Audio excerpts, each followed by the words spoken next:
Chapter 27 The Foiled Plot As the ship clove her way northward through the wintry waves of the Aegean Sea, Paul's own heart was grey and stormy. The riot at Ephesus had broken his work for the time, work that was more to him than life. As he looked back he could see that the more wonderful his success became, the hotter was the fury against him of those who stood for the old ways. Thrust out of Pisidian Antioch and Iconium, stoned in Lystra, beaten and imprisoned in Philippi, threatened with death in Thessalonica, scorned at Athens, dragged before the proconsul in Corinth, and now howled at by tens of thousands of Ephesians. Paul knew that he, like his master, must expect death if he was to run the straight race in defiance of all. But on this Paul the Dauntless had long made up his mind. " I am ready," he said, " to be slain for Christ's sake." He had shown also a score of times, in face of deadly peril, that what he said he was ready to do. The ship at sunset swung round the jutting headland and sailed into the great harbour of Troas. The city behind looked from its hillside over the sea. Paul again saw the dawn come up over those immortal mountains which had looked down on the fights of Achilles and Hector and all the heroes of the Trojan wars. There in Troas he waited for a time with some of his friends who lived there. He had thought that there he might meet one of his closest comrades, Titus, the brave Greek who was on the way back from Corinth with the reply to a letter (our 1 Corinthians or another) that Paul had written from Ephesus, and as to the effect of which he was in great anxiety. But to his disappointment Titus had not yet returned. " At Troas," writes Paul, " I could not rest, because I found not Titus my brother. So I said goodbye and went off to Macedonia." Going aboard another ship, Paul sailed northwest across the narrow seas past Samothrace Island and once more made the harbour of Neapolis. As he looked up from the harbour toward the city of Philippi on the heights behind the Macedonian coast, he could not but remember the strange adventure of the rods, the prison, and the earthquake. We do not know what happened on this occasion when he reached Philippi. We only know that winter was still in his heart. " When I reached Macedonia," he confided later to his friends in Corinth, " it was trouble at every turn, wrangling all round me, fears in my own mind." Then there came to him a sight and the sound of news that wreathed his face with smiles and made his heart dance. He saw a figure coming toward him, his brave, buoyant comrade, Titus, with glad news from Corinth that the people there had received his letter in a good spirit and had repented of their quarrels and their light thoughts about deeds of lust. Titus told Paul how delighted he was with the Christians at Corinth, how they had received him with great respect, and did all the things that he told them. As Paul wrote to them later on in that same spring, " I am indeed proud of you. You are a perfect comfort to me. I am overflowing with delight amid all the trouble I have to bear.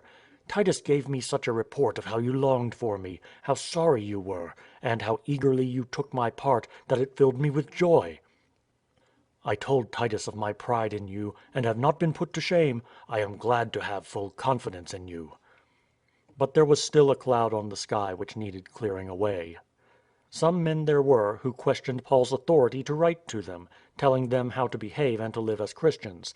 They were largely egged on by certain interloping Judaizers from Judea, who styled themselves apostles and denied the title to Paul. " Who is this Paul after all? " they asked.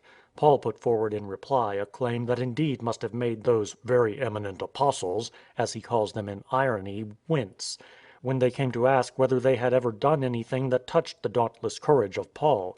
He asks are these critics of his really ministers of Christ, and replies, " Yes, but not as much as I am, with all my labours, with all my lashes, with all my time in prison, a record longer far than theirs.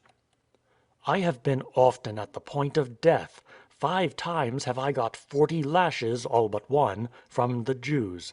3 times have I been beaten by the Romans, once pelted with stones. 3 times shipwrecked, adrift at sea for a whole night and day.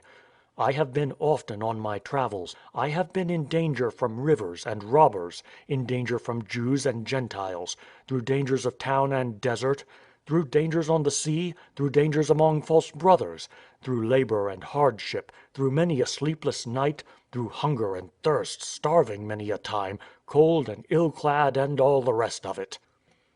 Then Paul told how the brethren at Philippi were getting together a gift for the poor at Jerusalem, and how he was asking Titus to return with this letter to Corinth and stir them up to do the same at once, for he wished a year hence to go on to Jerusalem, with delegates from Achaia, Macedonia, Asia, and Galatia bearing the gift. This was what he had been aiming at ever since he had left Jerusalem nearly 3 years before. While Titus was hurrying back to Corinth, Paul spent the whole of that spring and summer first in Philippi, then going along the Roman road to Thessalonica, and in the autumn he reached Beroea. He was not alone now, for before Titus left, his own loved Timothy had joined him in time to share in the letter Titus was to carry back. Titus probably returned from there before Paul left Ephesus. When winter came on, Paul went southward from Beroea, and sailing up the gulf past Piraeus, he landed at the port of Cenchrea and once more walked in the busy streets of Corinth. During that winter spent in Corinth, the last of his mission work in Greece, Paul wrote the greatest of his epistles, that to the as yet unvisited church in Rome. Paul was proud to say, "I am a Roman citizen, free born." Young Nero was on the throne of the empire, but he had not yet shown himself to be the bloodthirsty, boasting, unnatural monster that he later became. Paul knew that it was the wonderful Pax Romana that gave him safe passage across the seas and along those Roman roads which linked the whole empire together from Damascus to the Pillars of Hercules, and from Tarsus even to London. It was more and more burning itself in on Paul's mind that all roads lead to Rome. "I must see Rome," he said, and what is more, he had made up his mind to press on, beyond Rome, even into Spain. As Paul had sat through those mornings in Corinth and Ephesus, sewing and weaving to earn his own living, Aquila, at work alongside him, would talk of the greatness of Rome and of the men and women there who had already gathered together into a Christian church. Some of them were friends of Paul, such as Epaenetus, who had gone to Rome from Asia. There were in the church at Rome his kinsmen in the flesh, probably fellow Jews, Andronicus, Junius, and Herodion, and young men like Rufus, with dear old women like Rufus's mother, "his mother and mine," as Paul affectionately calls her. Paul wished to help all those people in Rome to glory in the greatness of their faith, and to forget, in one burning flame of love for Jesus Christ and for one another, everything that divided them. Through more than one winter day then, when even the waters of the narrow Gulf of Corinth were whipped to rage by the gales that tore down from the snow-covered heights to the north, Paul, in the house of his friend Gaius, dictated to young Tertius a long letter to the Romans. Tertius's reed pen scratched and moved on the parchment as Paul, his eyes glowing with concentrated fire of brain and heart, spoke high and deep thoughts that make this letter not easy to understand when we first read it, yet thoughts that have made a difference to the world ever since. And although the letter was so lofty, Paul took up many lines of writing at the end sending his greetings to his friends, each one by name. Probably his friend Phoebe of Cenchrea carried this letter to Rome, where she now lived. At last the long winter was over. The anemones began to spring through the brown earth and the swallows to come back from Egypt. The collection that had been made in the churches all around the Aegean Sea and up on the plateaus was being brought to one place, so that Paul and his friends could together carry the gift to Jerusalem. Paul had arranged to go by a pilgrim ship to Jerusalem, picking up the others on the way, so that they might arrive in time for the feast. One night, however, a friend came to Gaius's house with a startling rumour. The strict Jews, who had never forgiven Paul for going over from the Pharisees to the side of Christ, and who saw in him the great enemy, had worked out a plot for killing him on the journey. They hoped, perhaps, on the Great Sea, to have him stabbed in the night and his body dropped overboard. Paul never flinched from danger, but death at that hour would ruin all his scheme for taking the gift to Jerusalem and going on thence to Rome. Slowly he changed his plans. He arranged with his friends to meet them in Troas in the second week in April, en route for Jerusalem. He himself took journey through northern Greece. His enemies were foiled. Paul celebrated the Passover with his friend Luke and a number of the others at Philippi. Then they got on board another ship at the port, Neapolis, in the following week. The winds were contrary, for it took 5 days to cross from Neapolis to Troas, a 2 days' run. There they met their friends with whom they were to sail for Jerusalem. The whole group of friends was made up, in addition to Paul their leader and Luke, of Sopater, the son of Pyrrhus, who had travelled from Berea, and his Macedonian friend Aristarchus, representing Thessalonica; Gaius from Derbe with Timothy of Lystra, representing the churches up on the plateau of Galatia, while the province of Asia sent Tychicus and Trophimus. Paul and his company stayed for a whole week at Troas. Paul, having been prevented from reaching Jerusalem for the Passover, which he had now celebrated in Philippi, was determined to reach Jerusalem for Pentecost, our Whitsuntide. Pentecost fell that year (57) on May 28, and, as Passover week began on April 7, it was April 19 when Paul reached Troas. He had just under 6 weeks in which to cover the journey down the Aegean Sea, across the Great Sea to Caesarea, and on foot to Jerusalem. He found, as the week wore on at Troas, a ship that was taking a coasting journey with cargo down the coast of Asia and round past Rhodes to Patara, where he was sure to find a ship sailing eastward.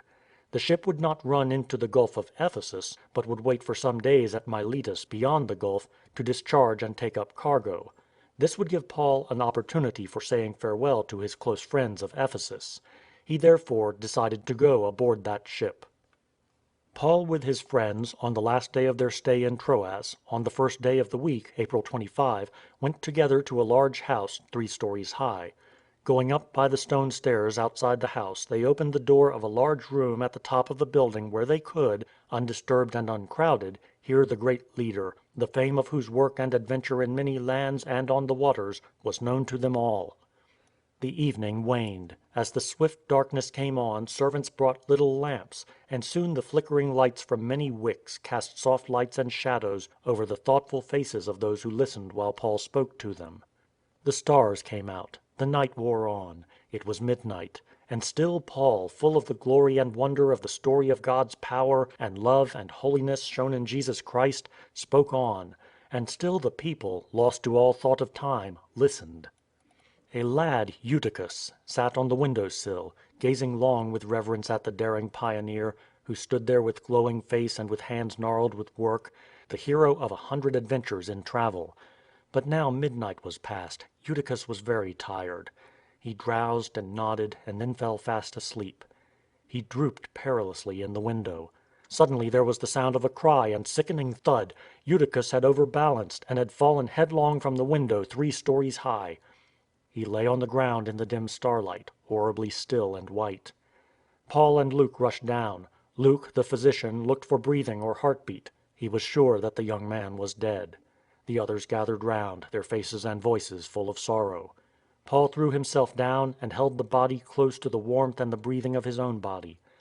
"Do not lament," he said. "The life is still in him." Paul went upstairs again to the room where the Christians of Troas were waiting. Then, long before dawn, he broke bread and, with the others, ate it, and drank from the cup together in memory of their Lord. Paul had already 2 years before, when writing from Ephesus to the people at Corinth, said what was in his mind when he taught them in every place to join in this sacred meal. "I passed on to you," he wrote, "what I received as from the Lord himself, namely, that on the night he was betrayed, the Lord Jesus took a loaf, and after thanking God he broke it, saying, 'This means my body broken for you. Do this in memory of me.' In the same way he took the cup after supper, saying, 'This means the new covenant ratified in my blood. As often as you drink it, do it in memory of me. For as often as you eat this loaf and drink this cup, you proclaim the Lord's death until he come.'"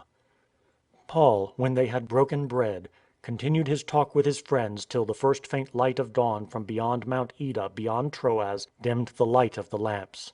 By this time the lad, Eutychus, had recovered consciousness, though the shock still made it impossible for him to walk. But his friends were greatly relieved to be able to carry him home alive. Meantime Luke, with Aristarchus and the others, had gone down to the harbour, and had before dawn gone aboard the ship, which was obliged to make an early start to take advantage of the morning breeze from the north. When the morning came they were already out on the sea with the bows of their ship rounding the cape on the way to Assos. So Paul, just as he was, not waiting for sleep or rest, went out on the road in the dawning light with resolute face to join the ship of adventure which was to carry him where his enemies thronged. End of chapter 26.